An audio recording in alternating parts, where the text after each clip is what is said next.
Hey, friends, it is Becky Davidson, your sales trainer and business growth strategist. So, I am talking about objections today. I feel like objections can be most people's arch nemesis. They are the thing when I first got into sales. Oh, I dreaded them because I felt like I was going into battle when I had to answer an objection and I read all these great objection handling strategies, and they never felt really good to me. And I had my company would give me these, oh, you say it this way and you do it that way. But it always felt like a tennis match. Like they would volley it over and I'd volley it back, and we'd be going back and forth. But when I went through the Dale Carnegie sales course, which I talk a lot about that in my time there, it really taught me how to handle objections professionally and how to kind of fall in love with objections. And I'll be honest, what I've learned over 40 years in sales is that every single presentation we do, every sales conversation we have is littered with objections, potential objections, and resistance. People, if they didn't have things that were holding them back, they would just be coming to you with a credit card saying, sign me up. So they might have some interest, but there could be things like, I don't know if this will fit. I don't know if this will work. I don't know if this is a good application for me. I don't know if I can afford it. I don't know if I want to afford it. I don't know if the price point is good.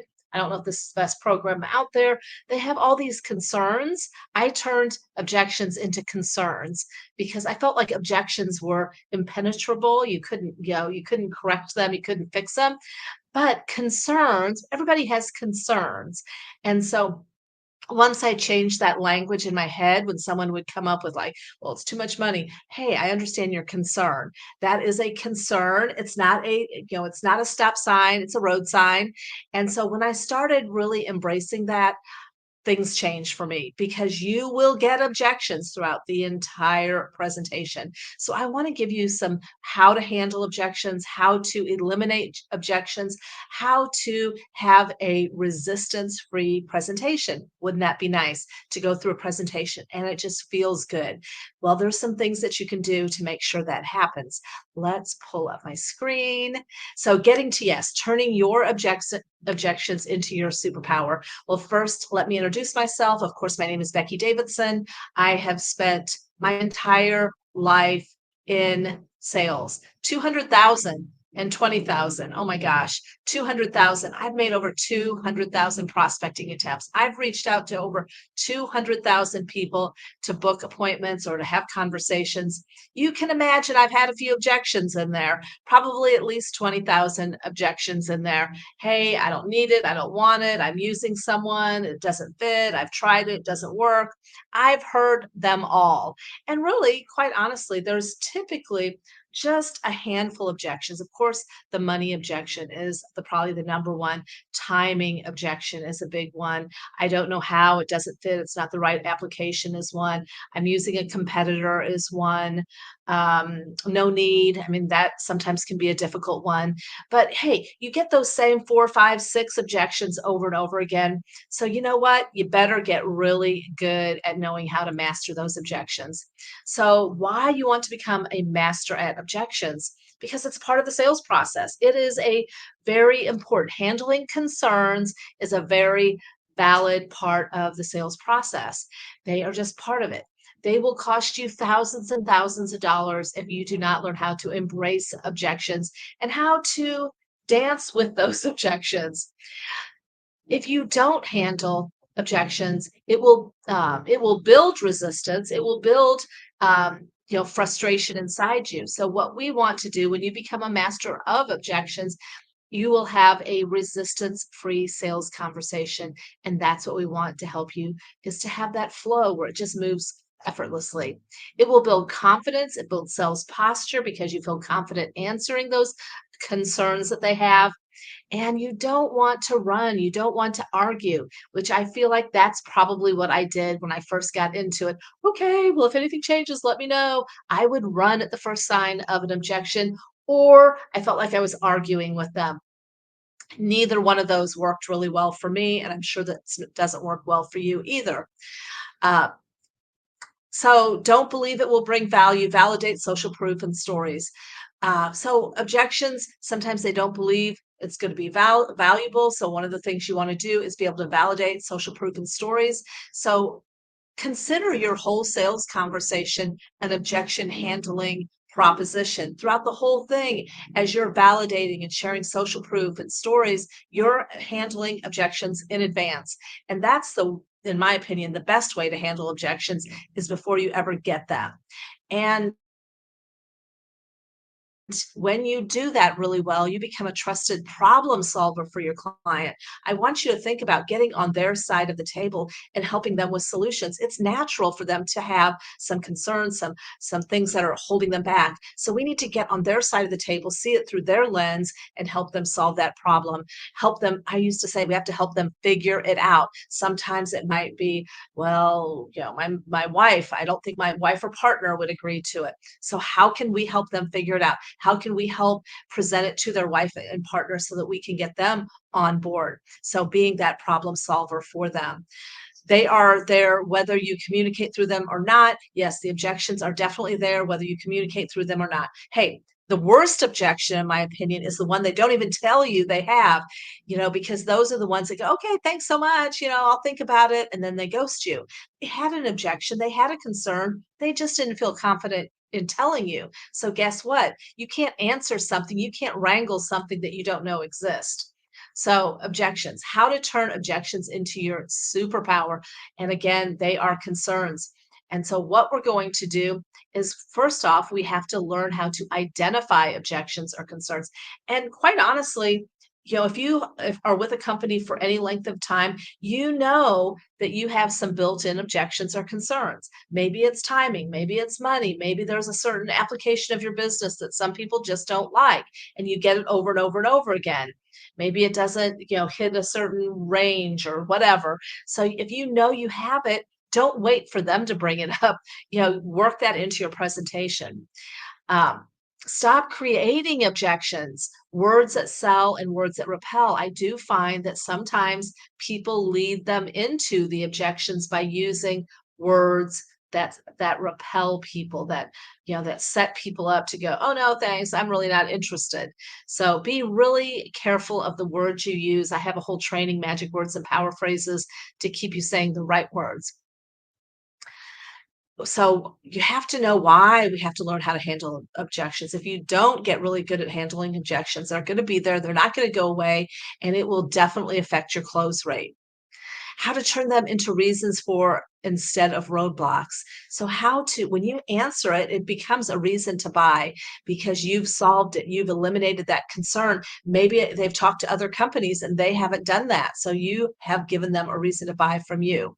I will teach you a 6-step process to eliminate objections, and then how to use objections to fuel your presentation, and then the sales objection flow chart. I do have, and I'm not going to share that today, but I do have a sales objection flow chart to help you answer those objections effortlessly. So there are two places, typically, there are two places that you're going to get objections most frequently. You're going to get objections when you're booking appointments. And on the appointment, you will get objections when you're closing appointments. So when you call someone to book an appointment, when you reach out to someone to book an appointment, they're going to say things like, I already have that taken care of. I got a guy. I don't have a need. I have no interest, no time, too busy. They're going to have all these put off objections to kind of put you off, which is exactly what they are. So how good are you at listening to those objections and turning those no's, not now, no, I don't have time, into, hey, do you mind if I ask? And regrouping them and getting to that yes, turning a no into a yes. And then the other place that you're going to have objections is at the close. I need to think about it. I don't have the money, no time. I have to ask someone else. It is not a fit. Most objections are code words for I'm not sold or you have not given me enough value to trade time or money. So that is so true. So when you're booking someone, and if you don't get to the heart of exactly the result that they can get, they are going to brush you off. They are going to have an objection. They've got an arsenal of those little pesky objections in their pocket, just ready to, wing at you. So what do you have to do to overcome those booking objections? You have to really quickly Ask them a yes, yes question. Hey, are you at a place where you're open to growing your customer base? Yes, yes, I am. Great. That's exactly why I'm here. And then give them a reason to want to book with you and assumptively ask for that time.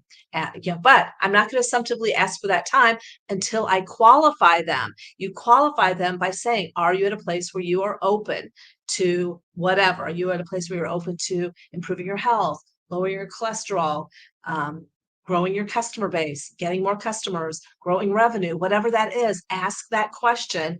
And when they say yes, of course, and I sometimes snicker like, yeah, I know, who is it, right? And you then say, hey, that's why I'm here. I want to book a time to meet you, show you what we do, learn about you. What's your schedule look like later this week or early next? So I very naturally and authentically ask for that time. But I've already established that he is open. So once I know that, then I feel confident to ask for their time. If I call them and just say, hey, I'm with such and such company and I do X, Y, and Z, and hey, do you have time later this week or next week? Well, I don't even know if they have an interest or have a need. So I'm trying to sell someone without that. So make sure you qualify and then ask assumptively, and that will eliminate. But if you do still get, hey, I have someone, hey, I'll share the 6 step process a little bit later, and we will talk about that with closing as well, closing objections. 3 ways and times to handle objections. You wanna handle them my favorite place is to handle them before you get them.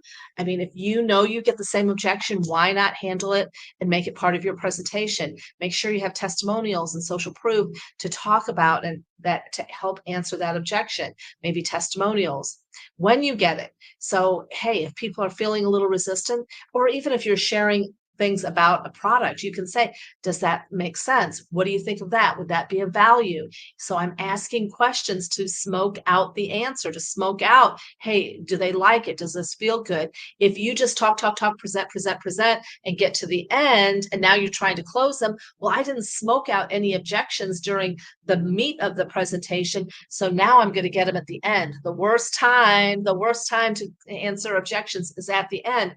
I would rather smoke it out during my presentation. If they say, well, actually, I'm not really sure if I like this. Well, then I can, tell me a little bit more about that. Why do you feel that way? Hey, we have a couple solutions. If I try to answer it at the close, it feels like I'm arguing. But if I'm doing it during the presentation, we're having a conversation. So it's really important to smoke it out during the middle of the presentation. And sometimes you can never answer their objection because you can help them answer it for themselves. Maybe, hey, that's a great question. So if someone feels like an objection, but I'll sometimes say, hey, you know what? That's a great concern. That's a great question. I've had a lot of other people feel that way. Let me share, a couple things that our clients have experienced. So I've showed some results and some validation. They go, oh yeah, I like that. They answer their own objection because I lead them to that. So so at booking, you're going to ask yes, yes questions. Presentation, we're going to intercept it. We're going to weave that into our presentation. And then at the close, and you can use the 6 step at any time, but I will teach you how to do that as well. Okay, there's 4 different types of objections. There are spoken objections. These can be valid or invalid. We have to eliminate before or later, but hey, an objection is an objection. And sometimes they will tell us, and thank you for telling me. I'm so thankful when they do tell me. There's the unspoken objection, and that's why questions are the answer. These are the pesky landmines that will blow up in our face if we do not pull it out of them, if we do not smoke it out of them. We have to answer or uncover them. So get really good at pulling things out of them. Like, hey, when I'm talking about sales training, because maybe one objection I sometimes get is, oh, I already have a sales trainer I'm working with or a coach. Hey, I'm just curious, have you ever worked with a coach or a sales trainer? Oh, no, I haven't. Well, great. Boom, that objection is gone. They're not working with any. They're not going to say, hey, I'm already working with someone. So you can ask questions throughout the body to potentially uncover any landmines that you might have. Sometimes objections are valid, sometimes they're not valid, but valid objections can they be solved? Can we solve them, or can we reach some kind of conclusion with them? You're going to use the 6 step process of really, validating it, listening to them, and I'll share the 6 step in just a minute. And then smoke screen objections. You've all had these.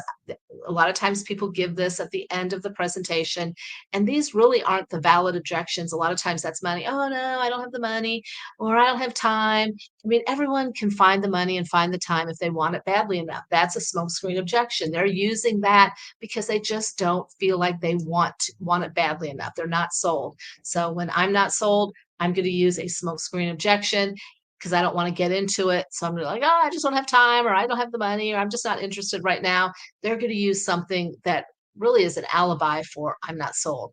And of course, get really good at smoking these objections out before you get to the end of the presentation. If you get them all out during the midst of the presentation, they won't whip them out at you at the close. They're already gone. So let's go over the 6 steps in answering objections. First off, my favorite place is answer them before you get them. So, for example, with my sales training is very affordable compared to what's out there. But sometimes people don't know what's out there and they don't know pricing that's out there. So it can sound and seem a little bit expensive if they're not used to it. So I'm not going to wait to show the price and have them go, whoa. So I'm going to talk about it. Have you ever done sales training? Have you ever hired a coach? What kind of pricing have you spent in the past? I'm going to kind of see where they're at. Well, just so you know, they're all. So I'm going to kind of set that them up to have this really high dollar belief. Hey, the average sales training out there, top notch sales training is $10,000 for 6 months. Mine's way less than that. So I'm already kind of setting the bar. So they're thinking 10 grand for 6 months. And when I come in at this low price, they're going to be like, holy cow, that's such a great deal. And people do say that to me. So if you know that you have a specific objection, we can work through how to answer it in advance. And that's what I do. One of the things I do in my sales training and my sales strategy sessions and sales training is help you craft those types of answers. But hey, that we didn't answer it in advance and they whip an objection on us. What is the first thing that you do when someone comes out with an objection? The very first thing that you do is acknowledge and empathize. Hey, I totally understand where you're coming from. I totally get it. I totally understand. You don't want to just immediately come out back with an answer. You want to get on their side of the table, let them know that you acknowledge and empathize. I totally get that you're concerned with the price. That totally makes sense. And so, that lowers resistance when you get on their side of the table. The next step is ask a question and clarify. Do you mind if I ask, why do you feel that that's too much money? Is it too much money or you just don't have the money right now? What is it? Whenever you ask questions, you're giving them the chance to answer their own objection and to give you valuable intel to help solve and help them figure it out. So get really good at asking clarifying questions. Why do you feel that way? Tell me a little bit more about that. If there was a way that we could solve that, would that be of value? So anyway, question and clarify. Number 4 is you want to isolate the objection because if you answer that one, and I've had this happen, you answer one and all of a sudden they whip out another one. You answer that one, then they whip out another one. So you want to say something like, hey, you mentioned that the money was a concern. Let me ask you this. If I was able to find a way to get it in your budget and get you the right fit pricing, is there anything else that would cause you to hesitate? Or would you be ready to go ahead? So I'm basically backing him a little bit into the corner and or smoking out the real objection because maybe there's something else like maybe oh my wife said I couldn't spend any more money or my boss or whatever, maybe there's some other reason, but you have to isolate the objection. And if they go, oh yeah, that's it, if you can help me figure that out, I would be all in. Great, let's figure it out. Let's see what we can do. Let's see if we can't come up with a plan, see what we can do to help you figure it out. So make sure you isolate the objection. The next one is you answer the objection. Hey, let me tell you. Now, when you answer the objection, I would totally use stories, social proof, examples. Hey, again, I totally understand where you're coming from. Do you mind if I ask a couple questions? Why do you feel that way? Hey, what would it take? What kind of return would you want to get to justify this? Hey, if we were able to hit this, return, would that justify it? Yes. Is there anything else that would cause you to hesitate? No, that's it. Well, let's talk through what kind of return we could get for you. So your investment is this. your return that we need is this. Let me share a couple stories of some clients that that had the same concern, and then go into some stories. Maybe if you have a case study, testimonial, and that's where you're going to answer objections. Is painting that vision, sharing not only facts and benefits, but stories and testimonials and social proof that really answer it for them. It's not just you answering it; it's your customers and your experience answering it. And then the last, does that make sense? Is there anything else? Is there any other concern you have about that? And nailing down that they get it, that they're in. So, does that make sense? I say that all the time. So, I wanted to let you know that first off, I'm not sure where you found this video, if you got it on YouTube, if you got it on one of my websites, but there are several different ways that I work with people. I've spent 40 years in sales, 20 years training people, and I have my own training, Win with Becky sales training. And what I do is I teach cold to sold sales strategy. I have scripts and strategies. I have accountability. I have dozens of videos. This is one of my case studies from one of my clients who came to me, didn't have any leads, any prospects, website design. Her first meeting, she was like, "Oh my gosh, I'm horrible at sales. I've taken sales. I'm not any good at it. I have imposter syndrome, but I'm going to listen to you." And we got her holding 1 to 2 selling appointments a week, and she went 6 weeks with 100. She closed 100% of her appointments over 6 weeks. And that's what I do is I want to give people a roadmap to follow. I created my own program. It's called Getting to Yes, the Roadmap to the Close. It started out, I changed the name. I need to change this, but I do talk about the pitch perfect sales conversation to sell in such a way that people want to buy. And I actually teach cold to sold and strategies and roadmap and what to say and how to say it and what phases everyone goes through and the psychology behind what you say. And so I do one on one training, which I absolutely love. I have my Sales Club Hub, which is my membership. It's just videos. You have access to all my videos. I have dozens of videos in there. And then in my one-on-one training and my group training, you get my manual, my Getting to Yes, the Roadmap to the Close. I have a group training, which is called the Sales Accelerator Intensive. It's a 8-week, 8-person, 8-week group training, which I absolutely love because they not only do they learn, it's a very affordable program, but they also have the ability to network with other people. So I want to thank you for watching my video and send me a message, shoot me a message, connect with me on LinkedIn. And if you're ready, take your sales to the next level, double, triple, or quadruple your sales, book a one-to-one sales strategy session. I would absolutely love to talk to you, meet you, learn about your business, see what I could do to help you close more effectively. Have a great day.